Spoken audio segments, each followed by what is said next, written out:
لا حول ولا قوة إلا بالله. معزز ناظرین کرام، السلام علیکم ورحمۃ اللہ وبرکاتہ۔ آپ کا ہمارے یوٹیوب چینل اور میسج آف پیس پر خیر مقدم ہے، استقبال ہے۔ اگر آپ ہمارے اس چینل پر نئے ہیں تو چینل کو سبسکرائب ضرور کر لیں تاکہ ہماری ہر ویڈیو، ہر پروگرام آپ تک پہنچ سکے۔ آج ہم آپ کی خدمت میں ایک نیا پروگرام لے کر حاضر ہوئے ہیں جس کا نام ہے آپ کے مسائل اور ان کا صحیح حل۔ آج ہمارے ساتھ ہمارے خاص مہمان ہیں جناب حضرت مولانا مفتی محمد شہزاد صاحب، جنہوں نے دارالعلوم دیوبند سے افتاء کیا ہے اور اس کے بعد بلاسپور کے مدرسہ فلاح دارین میں اپنی تدریسی خدمات انجام دی ہیں، اور اس کے بعد علاقے کے ضلع ہریدوار کے معروف و مشہور ادارہ مدرسہ دارالعلوم اسعدیہ ایکڑ خرد کے اندر بھی آپ نے تدریسی خدمات انجام دی ہیں، اور اس وقت جو ہے اپنے گاؤں نگلا امرتی کے اندر MI پبلک اسکول کے نام سے اسکول چلا رہے ہیں۔ تو آئیے پروگرام شروع کرتے ہیں، اور ہمارے پاس یہ ایک سوالات کی مختصر سی فہرست ہے، ہم مفتی صاحب سے ان سوالات کے جوابات معلوم کریں گے۔ السلام علیکم ورحمۃ اللہ وبرکاتہ۔ وعلیکم السلام ورحمۃ اور خیریت سے ہیں مفتی صاحب؟ اللہ کا شکر ہے، اس کا احسان ہے۔ مفتی صاحب، مجھے اس وقت جو ہے آپ سے چند سوالات کرنے ہیں، اور یہ سب سوالات تقریباً نماز ہی کے تعلق سے ہے۔ تو سب سے پہلے تو ہمارے ناظرین کرام کے سامنے یہ بات آ جائے کہ دین اسلام کے اندر نماز کی کیا اہمیت ہے، اس کا کیا مقام اور اس کا کیا درجہ ہے؟ ماشاء اللہ، آپ نے بہت اچھا ٹاپک اختیار کیا ہے، منتخب کیا ہے۔ نماز دین اسلام کے اندر رکن کی حیثیت رکھتی ہے۔ جی، احادیث کے اندر اللہ کے نبی حضرت محمد صلی اللہ علیہ وسلم نے یہاں تک فرمایا ہے کہ جیسے انسان کے اندر سر کا درجہ ہوتا ہے، ویسے ہی دین اسلام کے اندر نماز کا درجہ ہے۔ ماشاءاللہ، اگر کسی انسان کے سر نہ رہے بے شک، تو بغیر سر کے یہ جو دھڑ ہے یہ کسی کام کا کسی نہیں۔ کام کا نہیں۔ ویسے ہی اسلام ہے لیکن نماز نہیں ہے تو پھر وہ اسلام کامل نہیں ہے، بے شک، وہ مسلمان کامل نہیں ہے جو نماز کی پابندی نہیں کرتا ہے۔ اللہ تعالی نے تقریباً 80 جگہ بلکہ اس سے بھی زیادہ جگہ نماز کا تذکرہ کیا ہے، اور اس میں سے 68 مقامات تو وہ ہیں جہاں اللہ نے حکم دیا ہے نماز کا۔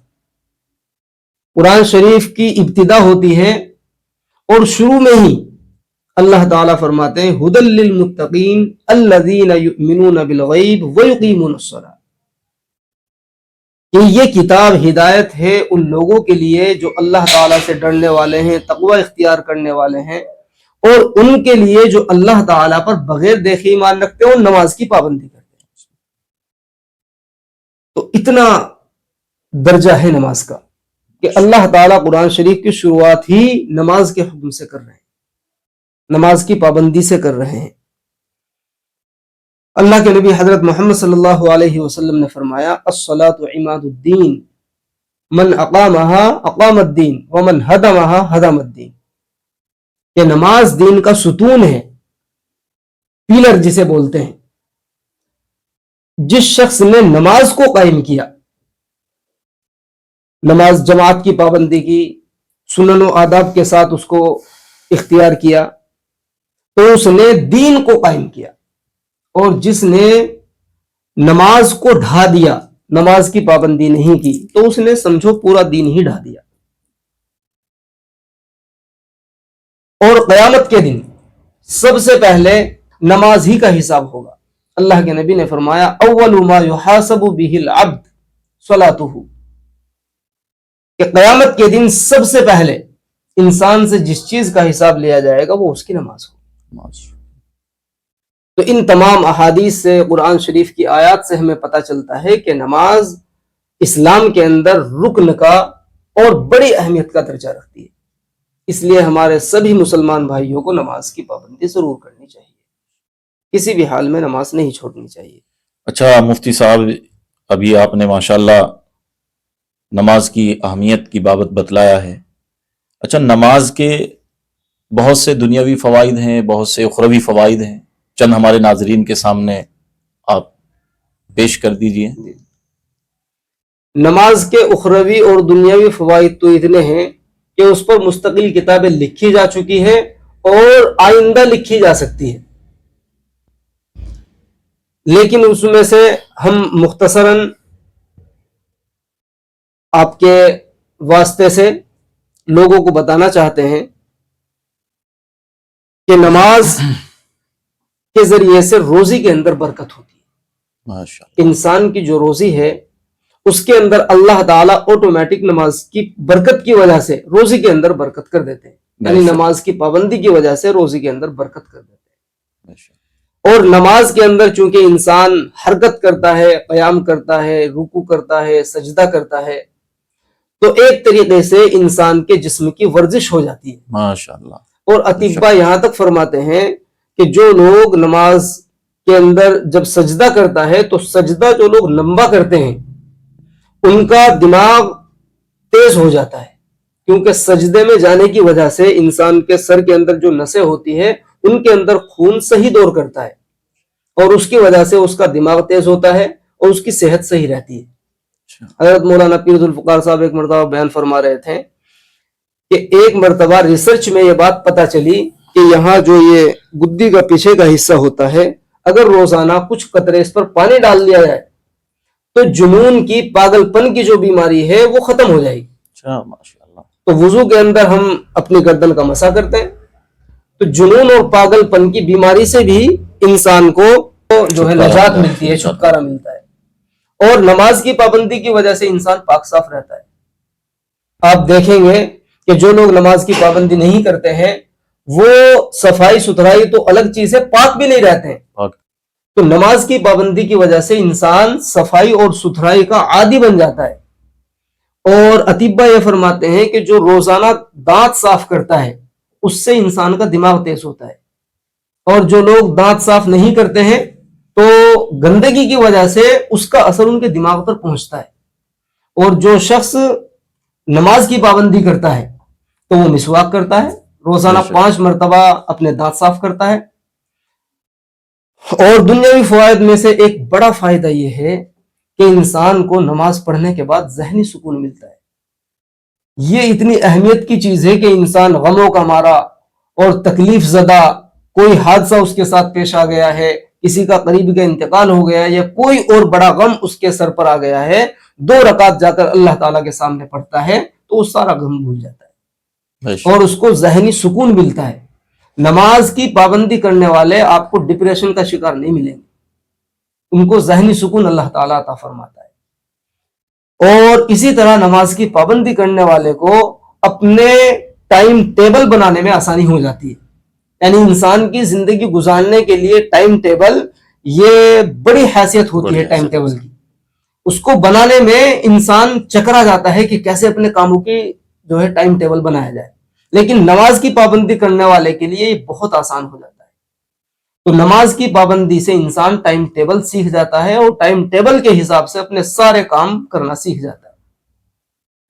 اور اسی طریقے سے نماز با جماعت سے انسان کے اندر جو غرور اور تکبر ہوتا ہے وہ بھی نکلتا ہے، کیونکہ انسان نماز جا کے پڑھتا ہے تو بہت سی مرتبہ بہت سے انسان ایسے ہوتے ہیں جو غریب لوگوں کے ساتھ بیٹھنا نہیں چاہتے ہیں، مزدور لوگوں کے ساتھ بیٹھنا پسند نہیں کرتے ہیں، لیکن یہاں اس کی مشق ہو جاتی ہے کہ کوئی کیسا ہی آدمی کیسی بھی حالت میں آ کر کے ہمارے پاس کھڑا ہو گیا ہے تو کوئی کسی کو منع نہیں کر سکتا ہے اور نہ اس کی اجازت ہے.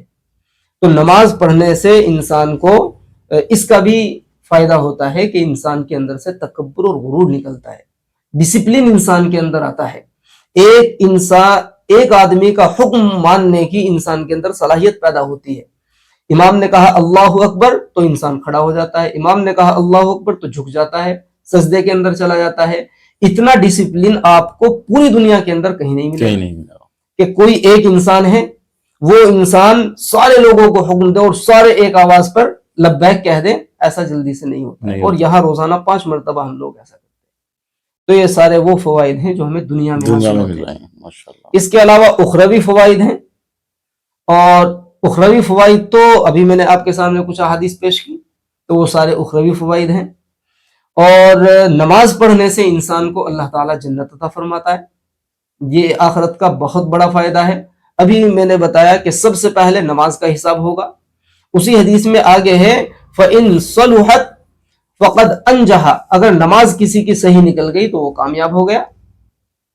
وَإِن فَسَدَتْ فَقَدْ خَابَ وَخَسِرَ، اور اگر نماز کے اندر فساد آ گیا، نماز پابندی سے نہیں پڑھ رکھی ہے، نماز چھوڑی ہے، تو پھر وہ آدمی خائب اور خاسر ہو جائے گا۔ جہنم میں جانے کے بعد جب لوگ جہنم میں چلے جائیں گے تو ان سے سوال کیے جائیں گے۔ ایک سوال ہوگا ما سلککم فی سقر، کہ تم جہنم کے اندر کیوں آئے ہو؟ تو سب سے پہلے ان کی زبان سے نکلے گا ولم نک من المصلین، ہم نماز نہیں پڑھتے تھے۔ تو نماز نہ پڑھنے کی وجہ سے انسان جہنم میں جائے گا، اور نماز کی پابندی کی وجہ سے انسان جنت کے اندر جائے گا۔ تو یہ دیکھو آخرت کا کتنا بڑا فائدہ ہے۔ ہم سارے کام یہاں کر رہے ہیں تو اسی لیے کرتے ہیں تاکہ آخرت ہماری بن جائے۔ تو یہ بہت سارے، اس کے علاوہ اور بہت سارے فوائد ہیں جو رات دن ہم سنتے رہتے ہیں۔ ماشاءاللہ۔ ایک تیسرا سوال مفتی صاحب، جب دین اسلام کے اندر نماز کا یہ مقام ہے، نماز کی یہ اہمیت ہے، اور ابھی آپ نے اس کے دنیاوی فوائد بھی بتائے، اخروی فوائد بھی بتائے، پھر مسلمان اتنی کم تعداد میں کیوں نماز پڑھتے ہیں؟ اتنی کم تعداد کیوں ہے مسلمانوں کی کہ وہ نماز ہی نہیں، نماز جو پڑھتے ہیں ان کی تعداد کم ہے، جو نماز نہیں پڑھتے ہیں ان کی تعداد بہت ہے؟ جی جی جی، یہ بہت بڑا وجہ ہے، یہ بہت بڑا المیہ ہے۔ اس کی تو سب سے بڑی اور بنیادی وجہ یہ ہے کہ ہم نماز کی اہمیت کو نہیں سمجھتے۔ ہم دین اسلام سے وہ تعلق نہیں رکھتے ہیں جو تعلق ہمیں رکھنا چاہیے، ورنہ تو دین اسلام سے تعلق اگر ہمارا بڑھ جائے تو ہمت ہی نہیں ہے کہ انسان نماز چھوڑ دے۔ ایسا ہو ہی نہیں سکتا ہے کہ انسان کے اندر اسلام کی عظمت ہو، اللہ کی، اللہ کے رسول کی عظمت ہو، اس کے احکام کی پاسداری ہو، اور وہ نماز چھوڑ دے، ایسا نہیں۔ انسان جو نماز چھوڑتا ہے اس کی بڑی وجہ یہ ہے کہ انسان اسلام کے احکامات سے ناواقف ہے، اس کی فضیلتوں سے، اس کی اہمیت سے ناواقف ہے، اور خود انسان کے اندر سستی اور کاہلی ہے، اس وجہ سے انسان نماز چھوڑتا ہے، ورنہ تو کوئی وجہ نہیں ہے کہ انسان نماز چھوڑ دے۔ دوسری وجہ اس کی یہ ہے کہ جیسی محنتیں جاننے والوں کو کرنی چاہیے ویسی محنتیں نہیں ہو رہی ہیں۔ پابندی کے ساتھ اور پوری ترتیب کے ساتھ ایک نظام قائم کیا جائے کہ کیسے 100% لوگوں کو نمازی بنانا ہے، اور اس کے بارے میں ہم لوگ اور خاص طور سے جو علماء کرام ہیں اور جو جاننے والے ہیں وہ لوگ سر جوڑ کر کے بیٹھیں، اور جیسے دوسری چیزوں کی وہ فکر کرتے ہیں ویسے ہی اس کو بھی اپنی فکر کے اندر شامل کریں۔ اچھا مفتی صاحب، یہ کیا تدبیر ہونی چاہیے، اس کی کیا طریقہ ہونا چاہیے کہ لوگ نماز کی طرف آئیں؟ کیا طریقہ اختیار کرنا چاہیے علماء کو اور ذمہ داران حضرات کو اور نمازی حضرات کو بھی؟ کیا طریقہ ہونا چاہیے کہ لوگوں کو نماز کی طرف لایا جائے؟ اس کے لیے آسان سا طریقہ تو یہ ہے کہ علماء کرام اور مبلغین حضرات ان سب کو مل کر محنت کرنی چاہیے۔ مبلغین حضرات علماء کرام کو ساتھ لیں اور لوگوں کے در در پر پہنچے، ان کی خیر خیریت معلوم کرے، ان کے اگر کوئی دنیاوی مسائل ہیں تو ان کو حل کرنے کی کوشش کریں، اور پھر ان کو نماز کی دعوت دیں، نماز کی اہمیت انہیں سمجھائیں، دین کی اہمیت انہیں سمجھائیں۔ اگر کوئی شخص دین پر کھڑا ہو جائے تو سب سے پہلے وہ نماز کا پابند ہوتا ہے۔ تو اس لیے مبلغین حضرات اور علماء کرام کو اس کی مل کر محنت کرنی ہوگی، تبھی جا کر کے ہمارا معاشرہ 100% نمازی بن سکتا ہے۔ اس کے لیے جلسے کیے جا سکتے ہیں، ایسے جلسے کرتے ہیں تو جلسے کیے جا سکتے ہیں، اور خاص طور پر نماز کے عنوان سے جلسے کیے جا سکتے ہیں، اور مسجدوں کے اندر اس طرح کے جو پروگرامز کیے جا سکتے ہیں۔ مبلغین حضرات کرتے ہی ہیں، انہیں اور زیادہ اس پر توجہ کے ساتھ کرنا چاہیے، اور علماء کرام کو جیسے مسجدوں میں جلسے ہوتے ہیں ویسے ہی بیٹھکوں پر اور محلے کے ایسے مقام پر جہاں لوگ جمع ہو سکتے ہیں آسانی سے ان جگہوں پر محنت ہونی چاہیے۔ اچھا، نماز کو سیکھنے اور سکھانے کا کیا طریقہ ہونا چاہیے؟ چونکہ کچھ لوگوں کی یہ شکایتیں رہتی ہے کہ جی ہم سے نماز نہیں آتی۔ جی، نماز والی جو پہلی بات ہے اس کو تھوڑا سا میں پورا کر دوں جی، کہ نماز کی پابندی کیسے لوگ کریں۔ اس میں ایک بات یہ ہے کہ ہمارے گھروں کے اندر ماحول ہونا چاہیے دین کا، یعنی نماز کی پابندی بچہ شروع سے ہی کرے۔ جیسے ہی بچہ 7 سال کا ہو جائے تو ماں باپ کو فکر ہونی چاہیے اس بات کی کہ ہمارا بچہ نماز نہیں پڑھ رہا ہے تو کیوں نہیں پڑھ رہا ہے، اس کو یہیں سے ہم نماز کے ماحول میں لانا شروع کریں۔ اگر کوئی بچپن سے ہی نماز کا پابند ہوتا ہے تو آگے چل کر وہ نماز کا آسانی سے پابند ہو سکتا ہے۔ ایسے مدرسوں میں تو الحمدللہ نماز کی پابندی کرائی جاتی ہے۔ ایسے اسکولوں میں اپنے بچوں کا ایڈمیشن کرایا جائے جن اسکولوں میں نماز کی اہمیت بچوں کو سکھائی جاتی ہے، دین کی اہمیت بچوں کو سکھائی جاتی ہے، اور جا کر کے پرنسپل سے، ناظم حضرات سے، ناظم تعلیمات سے، ان سے جا کر کے والدین ملے کہ ہمارا بچہ نماز کی پابندی نہیں کر رہا ہے تو اس پر الگ سے محنت کی جائے، اور پھر اسکول والے اور مدرسے والے اس کی فکر لیں کہ ہر بچے کو نمازی بنانے کی۔ انشاءاللہ تعالی بچپن سے اگر لوگ نمازی بن جائیں گے، بچے نمازی بن جائیں گے تو پھر آگے چل کر وہ نمازی رہیں گے۔ بے شک۔ تو مفتی صاحب، نماز کو سیکھنے اور سکھانے کا کیا طریقہ ہونا چاہیے؟ جی، چونکہ کچھ لوگوں کی شکایتیں رہتی ہے کہ جی مجھے نماز آتی نہیں۔ اب ایسی لوگوں کی فکر کرنا بھی ضروری ہے، کیا طریقہ کار ہونا چاہیے کہ لوگوں کو نماز سکھلائی جائے؟ بالکل یہ بہت ضروری چیز ہے۔ بہت سی مرتبہ ایسا ہوتا ہے کہ انسان نماز اس لیے بھی نہیں پڑھتا ہے کہ نماز آتی نہیں۔ تو نماز کو سیکھنے اور سکھانے کا نظام سب سے پہلے مسجد میں شروع کرنا چاہیے۔ ہمارے ائمہ کرام ان کو اپنا 1 گھنٹہ نماز کو سکھانے کے لیے فارغ رکھنا چاہیے، اور اس آدھے 1 گھنٹے کو وہ 2 جگہ تقسیم کریں کہ جو جماعتیں آتی ہیں تبلیغی جماعت، آدھا گھنٹہ ان کو دیں۔ آنے سے پہلے ہی امیر صاحب سے مل کر یہ کہیں کہ بھئی آدھا گھنٹہ میں آپ کو دوں گا اور اس میں ہمیں نماز سیکھنی ہے، قرآن شریف سیکھنا ہے، اور نماز کے تعلق سے، دین کے تعلق سے جو باتیں آپ کو نہیں آتی ہیں وہ آپ ہم سے پوچھیں گے، ہم آپ کو سکھائیں گے۔ تو ہر جماعت کو امام صاحب جب آدھا گھنٹہ دیں گے تو انشاءاللہ تعالی بہت قوی امید ہے کہ ہمارے نوجوان جو جماعت میں نکلتے ہیں وہ 3 دن کی جماعت میں، 40 دن کی جماعت میں، 4 مہینے کی جماعت میں نکلتے ہیں تو وہ پوری کی پوری نماز سیکھ کر اور دین کے موٹے موٹے مسائل سیکھ کر واپس ہوں گے، کیونکہ ائمہ کرام ان کو سکھانے والے ہوں گے۔ بے شک۔ اور آدھا گھنٹہ ائمہ کرام کو فارغ رکھنا چاہیے اپنی مسجد کے مقتدیوں کے لیے، اور وہ ٹائم اپنی سہولت کے حساب سے کچھ بھی رکھا جا سکتا ہے۔ بہترین ٹائم مغرب کے بعد کا ہے، اس میں بہت سے ایسے حضرات جو کام پر گئے ہوئے ہیں وہ اپنے گھر واپس آ جاتے ہیں، تو وہ آدھا گھنٹہ امام صاحب فارغ رکھیں ان لوگوں کے لیے جو امام صاحب کے پیچھے نماز پڑھنے والے ہیں، اور انہیں کہہ دے کہ بھئی آدھا گھنٹہ یہ آپ لوگوں کے لیے ہے، اس میں مسجد میں رہوں گا، اور یہ آدھا گھنٹہ کمرے پہ جا کر لوگوں کو نہیں سکھانا ہے بلکہ مسجد میں رہ کر کے سکھانا ہے۔ یعنی وہ آدھا گھنٹہ فارغ رکھ کے چاہے کوئی سیکھنے کے لیے آئے اور چاہے کوئی سیکھنے کے لیے نہ آئے۔ تو انشاءاللہ تعالی امید ہے ائمہ کرام کی اس فکر سے، مبلغین حضرات کی اس فکر سے بہت سارے نوجوان نماز سیکھ لیں۔ دوسرا درجہ یہ ہے کہ جو ہمارے مدرسے چل رہے ہیں ان مدرسوں کے اندر بھی یہ نظام قائم کیا جائے، باقاعدہ اس کے لیے اساتذہ رکھے جائیں، یا جو اساتذہ پہلے سے موجود ہیں انہی اساتذہ سے یہ کام لیا جائے۔ مغرب کے بعد کا وقت اس کے لیے فارغ کیا جا سکتا ہے کہ کوئی بھی ایسا نوجوان جو نماز نہ جانتا ہو، قرآن شریف پڑھنا نہ جانتا ہو، قاعدہ اور پارہ بھی نہ پڑھا ہو، بالکل ان پڑھ رہ گیا ہو، اس کو سکھانے کا انتظام ہم نے یہاں کیا، کیونکہ ہم نے اپنی آنکھوں سے بہت سارے ایسے نوجوان دیکھے ہیں جو نماز سیکھنا چاہتے ہیں لیکن انہیں سکھانے والا کوئی نہیں ملتا ہے جی، اور ایسا کوئی مرتب نظام نہیں ہے کہ جہاں رہ کر کے وہ سیکھ سکے۔ تو امید ہے اگر اس طرح ہم کرتے ہیں تو انشاءاللہ 100% لوگ نماز سیکھ سکتے ہیں۔ اچھا مفتی صاحب، آخری سوال، لوگوں کا یہ ایک سوال رہتا ہے کہ جی نمازی حضرات جو ہیں وہ گناہ سے کیوں نہیں بچ پاتے، جبکہ نماز تو بے حیائی کے کاموں سے، گناہوں سے روکتی ہے، اس کے باوجود بھی لوگ جو ہے گناہوں سے نہیں رک پاتے، نماز پڑھ رہا ہے لیکن جھوٹ بول رہا ہے۔ نماز پڑھ رہا ہے دھوکہ دے رہا ہے. تو یہ لوگوں کا ایک سوال رہتا ہے کہ بھئی نماز پڑھنے کے باوجود جو ہے گناہ سے نہیں بچ پاتے ہیں.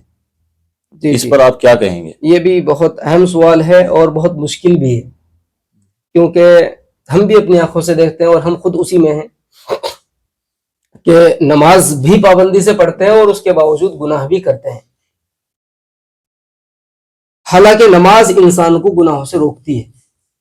تو اس کی ایک بہت بڑی اور بنیادی وجہ یہ ہے کہ ہم نماز کو نماز کے طریقے سے نہیں پڑھتے، یعنی ہم اس کو سنن و آداب کی رعایت کے ساتھ نہیں پڑھتے ہیں.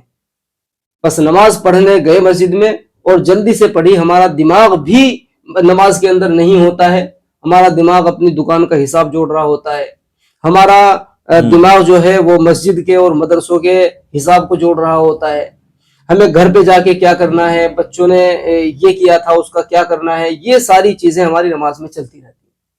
تو اس کی وجہ سے نماز کی جو شرائط ہے وہ ہم پوری نہیں کر رہے ہیں، تو اس لیے نماز ہمیں برائی سے نہیں روکتی، نماز کا وہ فائدہ ہمیں نہیں مل پا رہا نہیں ہے. ملتا ہے. دوسری چیز یہ ہے کہ ہم اخلاص کے ساتھ نماز نہیں پڑھتے. جیسا اخلاص کے ساتھ، جس خشوع اور خضوع کے ساتھ ہمیں نماز پڑھنی چاہیے، ویسے نماز نہیں پڑھتے ہیں. جہاں اللہ تعالیٰ نے نماز پڑھنے والوں کی تعریف کی ہے وہاں قید لگائی ہے قد افلح المؤمنون الذین هم فی صلاتهم خاشعون. یہاں خشوع اور خضوع کرنے والے کی اللہ تعالیٰ کامیابی کا پروانہ دے رہے ہیں کہ وہ ایمان والے کامیاب ہیں جو ایمان والے خشوع اور خضوع کے ساتھ نماز پڑھتے ہیں. تو ہمیں نماز پابندی سے ہم پڑھ رہے ہوتے ہیں اور خشوع خضوع ہماری نمازوں کے اندر نہیں ہوتا ہے. اور ایک بات اس میں یہ بھی ہے کہ جب ہم نماز پڑھتے رہیں گے تو ہماری جو برائیاں ہیں ایک دن انشاءاللہ وہ کم ہو جائے گی، کیونکہ ہم گناہ کرنے کے بعد اللہ تعالیٰ کے در پہ بھی تو جاتے ہیں. جو نماز پڑھنے والا ہوتا ہے، نماز پڑھنے یعنی گناہ کرنے کے بعد وہ اللہ کے دربار میں بھی تو جا رہا ہے، وہاں جا کر کے اللہ سے توبہ کرتا ہے. تو امید ہے کہ انشاءاللہ تعالیٰ ایک نہ ایک دن یہ گناہوں کو چھوڑ دے گا. جیسے کہ حدیث کے اندر بھی ہے، اللہ کے رسول کے پاس ایک صحابی آئے اور آ کر کے کہنے لگے کہ جی فلاں شخص ہے، نماز کی بھی پابندی کرتا ہے، راتوں کو نماز بھی پڑھتا ہے اور چوری بھی کرتا ہے. دیکھو چوری کتنا بڑا گناہ ہے، چوری بھی کرتا ہے اور نماز بھی پڑھتا ہے. حالانکہ نماز تو انسان کو گناہوں سے روکتی ہے. تو اللہ کے رسول صلی اللہ علیہ وسلم نے فرمایا کہ اگر یہ اسی طرح پابندی کے ساتھ نماز پڑھتا رہا تو اس کی نماز ایک نہ ایک دن اسے چوری سے روک دے گی. تو اگر نماز کی پابندی رکھی جائے گی تو انشاءاللہ تعالی اللہ کی ذات سے قوی امید ہے کہ وہ گناہوں کو چھوڑ دے گا. لیکن اس کے لیے اخلاص شرط ہے، اس کے لیے سنن و آداب کی رعایت شرط ہے، وضو مکمل طریقے سے کیا جائے یہ شرط ہے، اور نماز جماعت کے ساتھ پڑھی جائے یہ شرط ہے.